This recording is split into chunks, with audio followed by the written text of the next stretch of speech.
Today we're going to talk about one of the students' most favorite topics in all of ancient civilizations, and possibly even one of the most favorite topics of people who study any sort of history, and that is Greek mythology. Now, the word mythology means an explanation of how the world came about according to the culture that created the stories, okay? So every culture has their own mythology, and the Greeks were certainly no different. Perhaps their mythology became the most famous, but again, every society had their own mythology.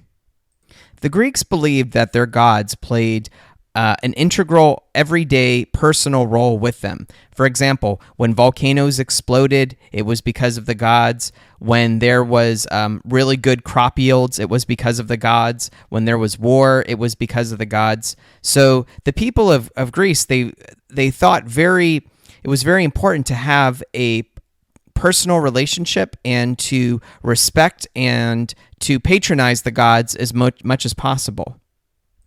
In addition to the gods, the Greeks also believed that the gods had certain children that were on Earth as well, participating in their lives, and they would tell stories about these people as well. Now, people who were part god and part human are known as heroes. Some of the most famous heroes included both Theseus, Perseus, Hercules, to name a few.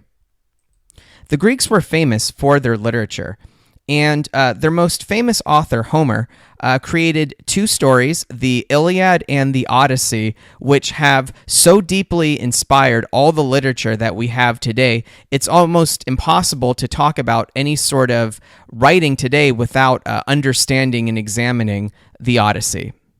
In addition to writing stories, there were Greek poets as well, including Sappho, and people who wrote short stories with lessons known as fables. And the most famous creator of all fables was known as Aesop.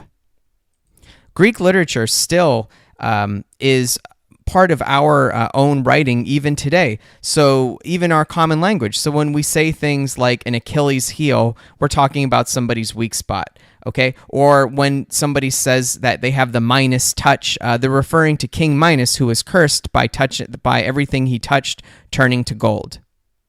Also, there have been countless books, movies, stories, plays that are all focused very heavily on the Greek mythology.